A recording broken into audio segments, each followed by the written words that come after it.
क्या मरीज है ये? Liver hydrated cyst. इसमें करने की इंडिकेशन क्या है, क्यों ऑपरेट करना चाह रहे हैं? सिम्टोमेटिक। एक तो सिम्टोमेटिक है, पेन हो रहा है इसको। नंबर 2, साइज कितना है? More than 10 centimetre. 10 सेंटीमीटर से बड़ा है। और मेडिसिन दे चुके हैं हम इसको? 1 मंथ का एक हम 28 डेज का ट्रायल दे चुके हैं। और आमतौर पे रूटीन ये होती है कि हम 28 डेज का ट्रायल देते हैं, कुछ दिन का वक्फा देते हैं, फिर एक ट्रायल देते हैं। 10 डेज या 2 वीक्स का बीच में करके फिर 28 डेज का। So we have decided to do the surgery. So what will you do for that? क्या करेंगे? क्या क्या चीजें पता होनी चाहिए? LFT, PTA, PTT। एक तो ये है कि आपके पास ये होना चाहिए कि ब्लीडिंग प्रोफाइल नॉर्मल है, ठीक है, वो करवा लें जी, इनकी लिखें।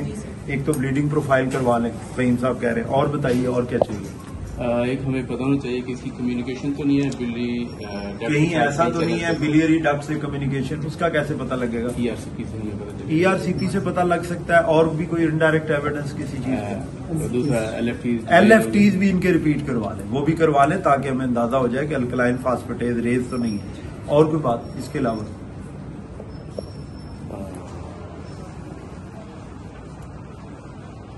और क्या चीज होनी चाहिए? खास आप चीजें? Hypertonic saline. एक हमें हाइपरटोनिक सलाइन, ये चीज चाहिए। लिखो जी, हाइपरटोनिक सलाइन चाहिए। और क्या चाहिए? आप शीट चाहिए होगी। किस चीज की शीट्स? शीट जब स्पिलेज होगी अगर स्कोलियोसिस की तो हमें वो नजर आनी चाहिए। ग्रीन कलर की शीट। Green sponges. ग्रीन होते हैं वो। जी। Black colour sponge. किस तरह के स्पंजेस चाहिए? इसके जो स्पंज कहते हैं वो ब्लैक कलर के होने चाहिए। और स्पिलेज हो तो हमें वो ताकि वो नजर आ जाए, वरना कोई भी होगा तो हमें मसला बन सकता है। ठीक है। और इसके अलावा और कोई खास बात? एनाफाइलेक्टिक शॉक में पेशेंट जा सकता है, तो उसके लिए हमें रेडी होना चाहिए।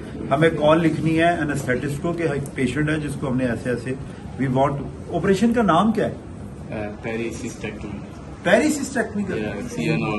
No, it's not pericystectomy, endocystectomy. क्या है? एंडोसिस्टेक्टमी। तरीका क्या होता है एंडोसिस्टेक्टमी करने का? क्या डालते हैं पहले, क्या करते हैं? पहले तो पैकिंग करते हैं ऑल अराउंड आपने पैक कर दिया, आपने देख लिया, हाँ जी, नजर आ रहा है। अब क्या करें?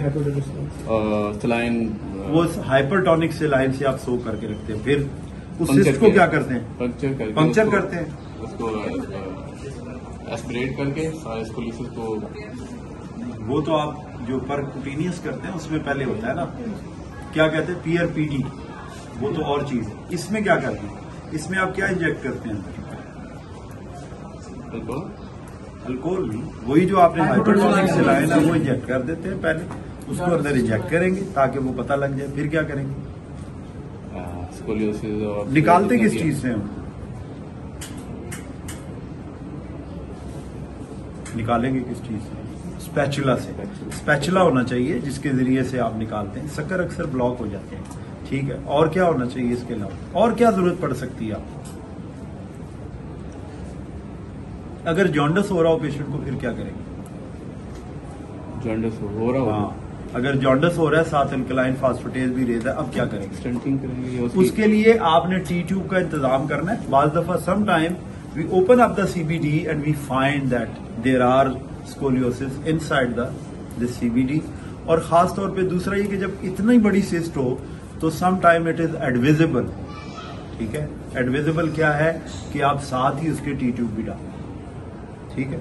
कुछ लोगों को I don't know about the books, लेकिन जो हमने अपने सीनियर्स को करते हुए देखा है वो क्या करते थे, हमारे न्याजी साहब जैसे हैं, प्रोफेसर ने।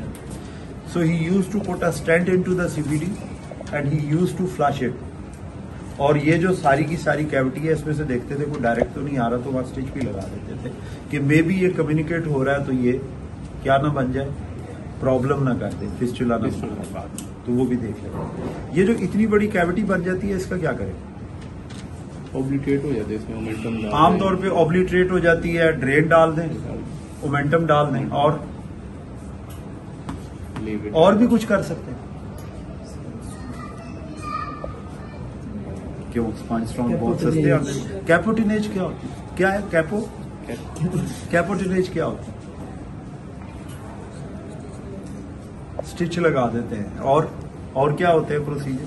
These are different procedures to obliterate that. ठीक है, तो ये है जो कुछ हम इस पेशेंट का करेंगे। बाकी प्रोफाइल देख लें, क्लिनिकली फिट है कि नहीं। मार सप्लाई